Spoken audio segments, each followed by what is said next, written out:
Muy buenas noches. Damos inicio al desarrollo del tema preparado para esta noche. Dentro del desarrollo del curso Guardianes para la Democracia. Hoy vamos a hablar sobre el proceso electoral en Colombia. Em, el proceso electoral se organizan o se organizan esas acciones relacionadas con unas elecciones para elegir un cargo público. Y aunque aunque para muchos colombianos pasa inadvertida la logística que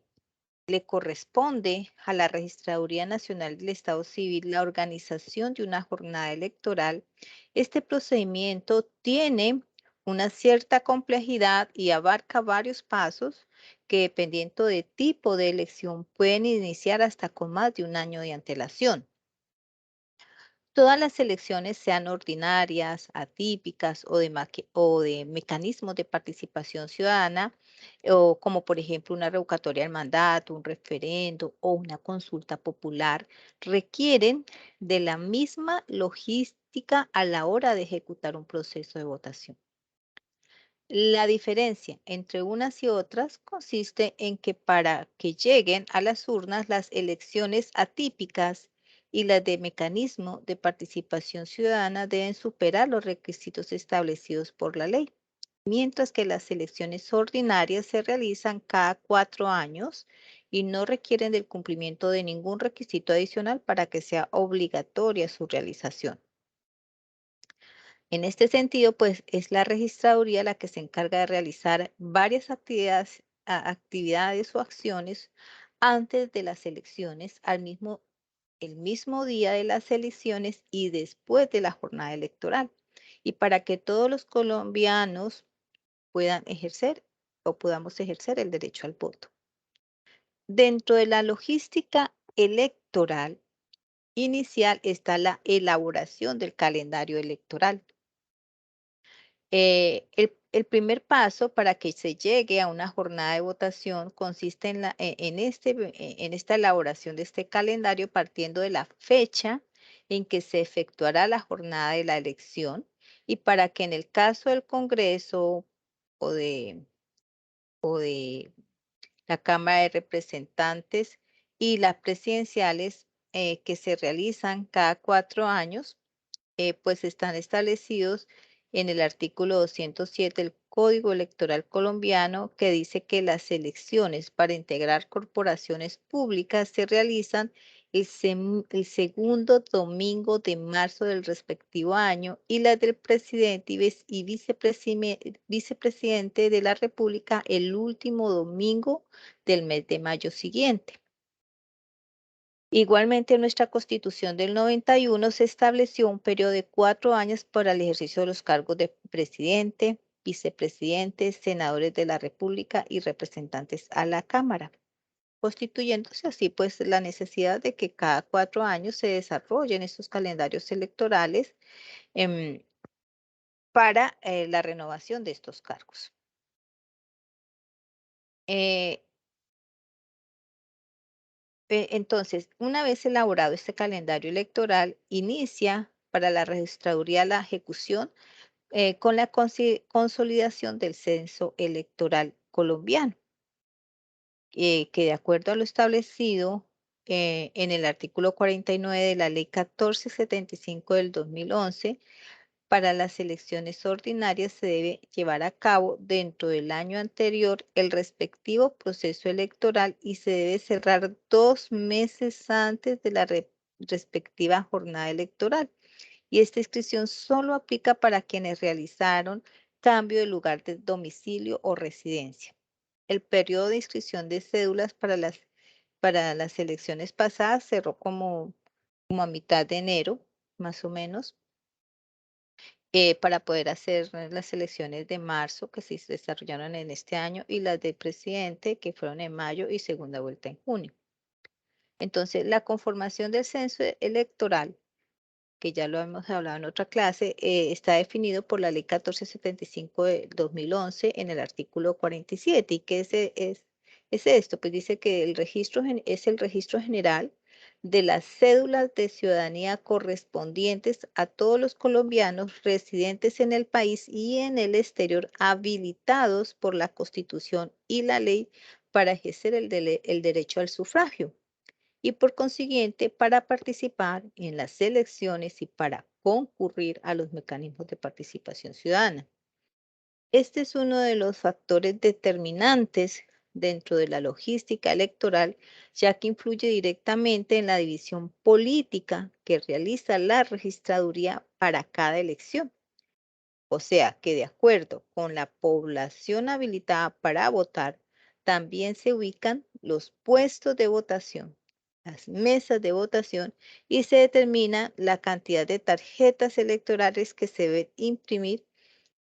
para ese proceso electoral. Mm,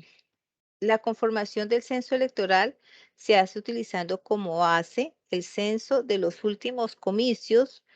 y posteriormente se adicionan las cédulas expedidas por primera vez hasta 4 meses antes de la respectiva elección.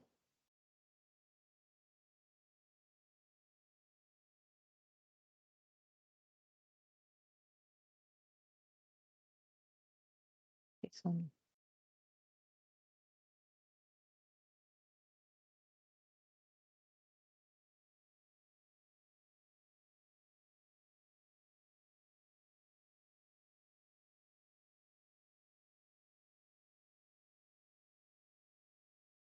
Bueno, entonces, también dentro de este censo electoral se excluyen las cédulas de los miembros activos de las fuerzas militares y los documentos cuyo estado de vigencia fueron afectados por muerte o por pérdida de derechos políticos durante el lazo comprendido entre la última elección y la fecha de conformación del nuevo censo electoral. A partir de este censo electoral, así como del reporte de los municipios que se hayan zonificado en los últimos 4 años, se define la cantidad de puestos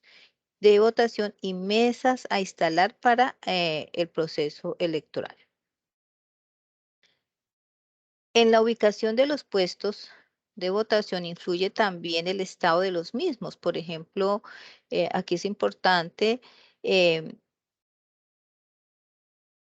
que por parte tanto de los delegados de departamentos como de los registradores de cada municipio, quienes deben hacer un recorrido exhaustivo para verificar lo concerniente con el buen estado y las condiciones que ofrecen los puestos de votación en cumplimiento, pues, con lo que establece la ley de voto bajo techo,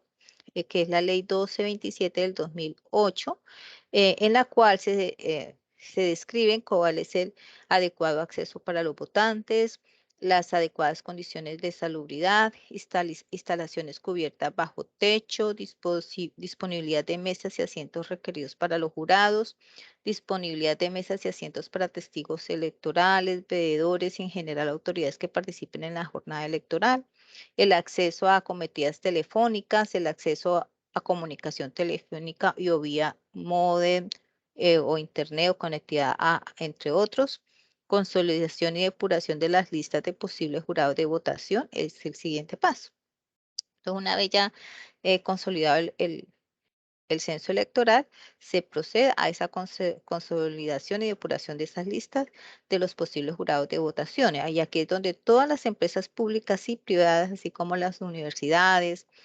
las instituciones educativas, los partidos y movimientos políticos deben enviar a las diferentes sedes de la registraduría en el país los listados de ciudadanos que pueden ser elegidos como jurados de votación. El envío del listado se hace en un formato diseñado previamente por la registraduría, que además de facilitarles a los jefes de personal de las empresas o todas las personas que hacen parte de este proceso, se les facilite su diligenciamiento. Y así también la registraduría les brinda una mayor información de los ciudadanos que le entregan a los registraduría. Estos listados son enviados a las registradurías correspondientes en un plazo establecido con el fin de que cada registrador municipal revise la integridad de las plantillas y las ingrese al aplicativo de consolidación. Posteriormente, los archivos planos son enviados a las delegaciones departamentales con el fin de hacer una revisión y una auditoría de estos mismos archivos para finalmente enviarlos a la Dirección del Censo Electoral en Bogotá, que los confrontará ante el Archivo Nacional de Identificación ANI y el Censo Electoral.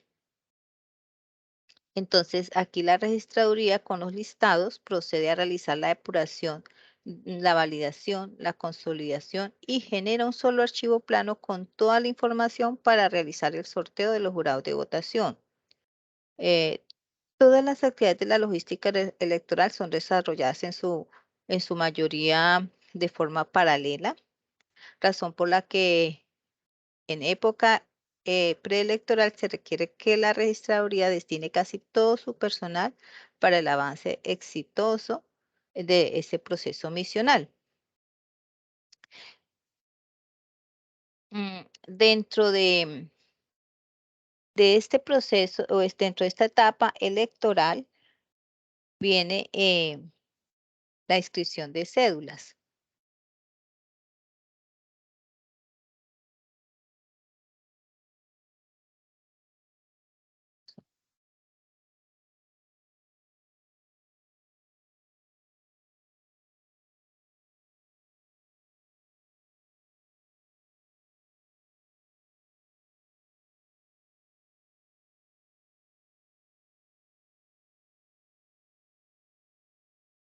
Permítame un momentico.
Bueno, entonces, dentro de este proceso de la etapa preelectoral está el proceso de inscripción de inscripción de candidatos. Este proceso se hace paralelo a la conformación del censo electoral y se desarrolla la inscripción de candidatos, la cual influye ostensiblemente en el diseño que tendrá la tarjeta electoral, al que la registraduría dedica pues varios meses de análisis en la búsqueda de disminuir los votos nulos o las posibilidades de fraude electoral. Permítame, voy a reenviar el enlace de la reunión para que creo que hay alguna.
Entonces, dentro de este proceso de inscripción de candidatos que se hace paralelo a la conformación del censo electoral, pues se desarrolla eh, unos pasos eh, que requieren un diseño em, de la tarjeta electoral al que la registraduría dedica pues varios meses o varios tiempo, con el fin de que disminuir los votos nulos y las posibilidades de fraude electoral. Y de igual modo, la registraduría debe contemplar dentro de su logística la revisión del cumplimiento de los requisitos para la inscripción de candidatos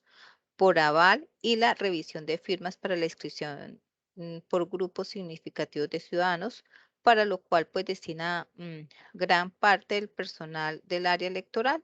teniendo en cuenta la revisión de requisitos, las modificaciones de las inscripciones, el diseño de la tarjeta, la impresión de la tarjeta y todo esto pues para garantizar que 8 días antes de la jornada electoral todo esté listo y dispuesto para desarrollar pues el proceso electoral. El diseño de la tarjeta electoral y y los formularios electorales se realiza una vez finalizado el periodo. Permítame, vamos a mirar.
Bueno, entonces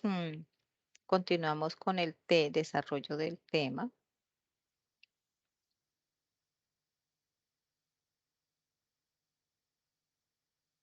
Entonces, les decía que el diseño de la tarjeta electoral y los formularios electorales se realiza cuando ya se ha finalizado completamente las modificaciones y ha cumplido con la revisión de todos los requisitos que estos formatos deben de cumplir. eh, y que dan paso a que las elecciones ya están en firma, ¿no? Entonces, la registraduría efectúa este diseño de esta tarjeta electoral y en el caso de las elecciones ordinarias,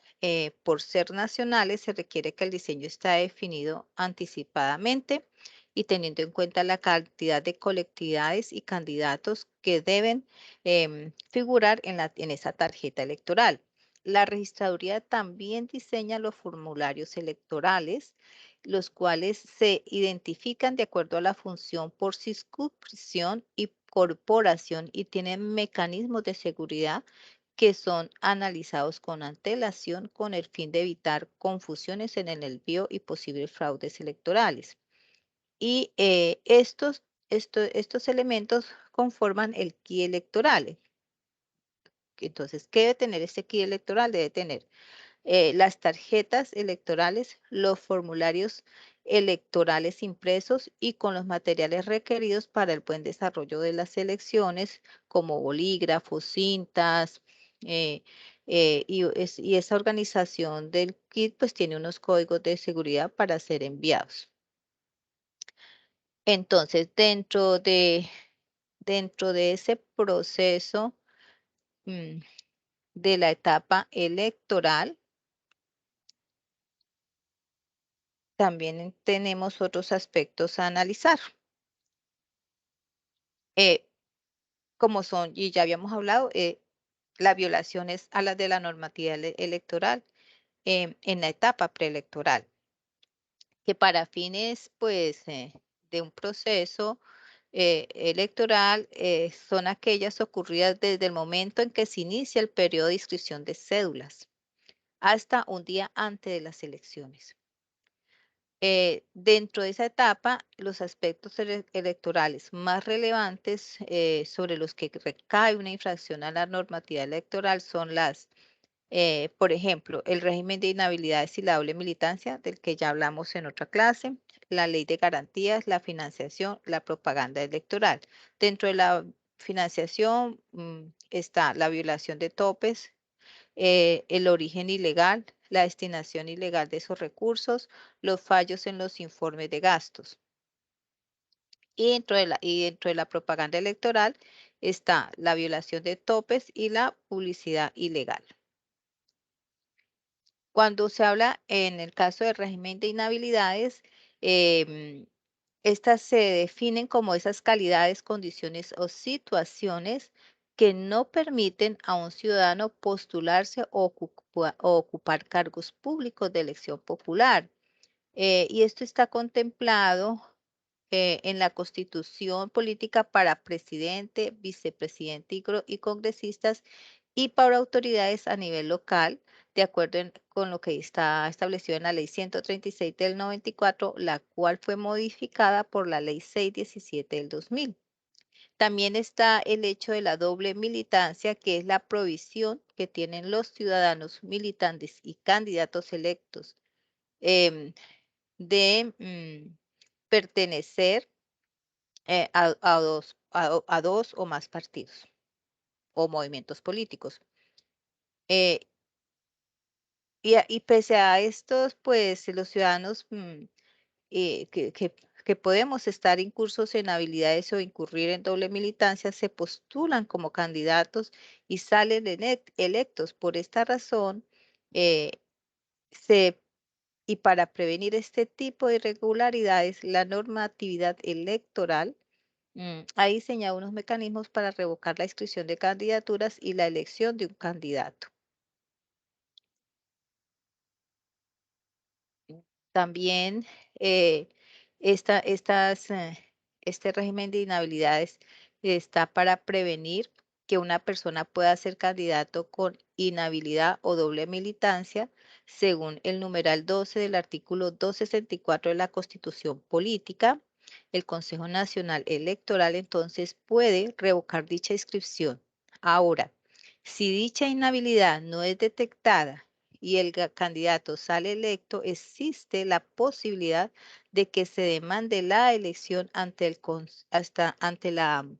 jurisdicción de lo contencioso administrativo por la acción de la nulidad electoral. En cuanto a la financiación electoral, esta fue también normatizada con las reformas políticas del 2003 y del 2009, que ya hablamos en otra clase, y se dio la relevancia a la transparencia en materia de financiación en política. Recordemos que en el 2003 se estableció que la violación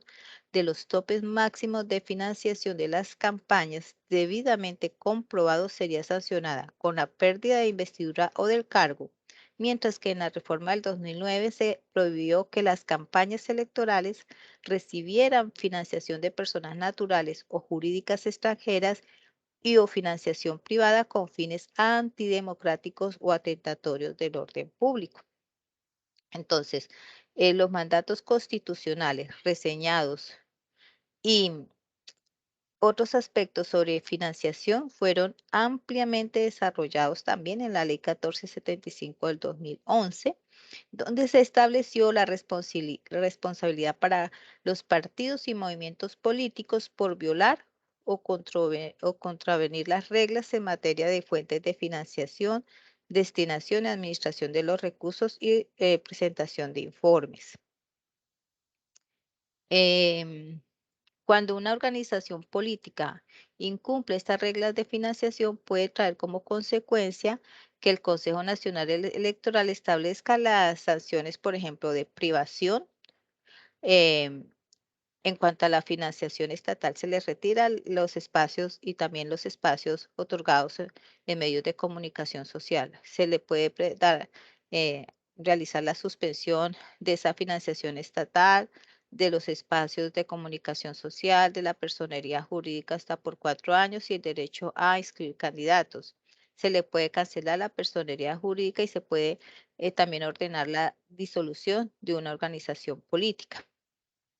Entonces la responsabilidad no es solamente para los partidos o movimientos políticos, sino también para los directivos de estas organizaciones políticas, por permitir esa financiación de la organización y o de las campañas electorales con fuentes de financiación prohibida o violar o tolerar que se violen los topes o límites de ingresos y gastos de las campañas. Las faltas descritas deben ser sancionadas en primera instancia, pues, por los órganos de control de los partidos y movimientos políticos, pues, eh, que tienen una segunda instancia ante el Consejo Nacional Electoral. Y las sanciones, por ejemplo, de un directivo puede ser la amonestación escrita y pública, la suspensión del cargo, la destitución del cargo, la expulsión del partido y movimiento político, o otras que pues establezcan los estatutos de cada partido o movimiento político. También tenemos eh, la, la propaganda electoral, que frente a es entendida como las acciones que realizan los candidatos y organizaciones políticas en los propósitos de ganar apoyo electoral, y la normatividad electoral establece unas reglas para ese ejercicio, de tal forma que prohíbe utilizar símbolos patrios, violar los topes de cuñas, avisos y vallas, así como em, instruye en términos para realizar en espacios públicos 3 meses antes de la respectiva votación a través de los medios de comunicación social, 60 días anteriores a la votación, y espacios gratuitos en radio y televisión 2 meses anteriores a la fecha de votación y 48 horas antes de la misma. Entonces, el violar los topes de gastos en cuñas, en avisos y vallas genera sanciones administrativas, y que básicamente pues consiste en multas por parte del Consejo Nacional Electoral. Y además, pues aquella publicidad que no es permitida puede ser retirada por las autoridades, no solo electorales, sino también por las alcaldes del lugar donde se presente dicha irregularidad. También tenemos la normatividad sobre la ley de garantías, que está establecida en la ley 995 del 2005, que prohíbe pues realizar contratación em,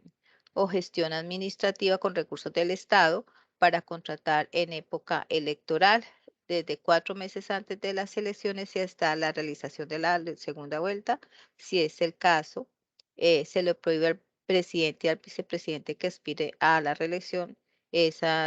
asistir a actos de inauguración de obras públicas, utilizar o incluir la imagen o símbolos o consignas de su campaña presidencial en la publicidad del gobierno, utilizar bienes del Estado en actividades de su campaña presidencial, referirse a los demás candidatos o movimientos políticos en sus disertaciones o presentaciones públicas como jefe de Estado de gobierno, y entregar personalmente recursos o bienes del Estado en cualquier otra suma de dinero proveniente del erario público. Entonces, no sé si Susana, que está en sala, tenga alguna pregunta sobre el tema o quiera Vale, complementar algo. profe. Bueno, como ya estamos finalizando el tema, Susana, pues le agradezco su participación. Para el martes tenemos programada la siguiente clase donde vamos a hablar sobre la etapa electoral como tal y mm, y cuáles son los pasos para para registrar la candidatura de un candidato a una elección pública. Entonces, Listo, le profe. agradezco su asistencia y que tenga una feliz noche. A usted muchas gracias. Hasta Bueno, luego. hasta Feliz noche. luego. Igualmente, hasta luego.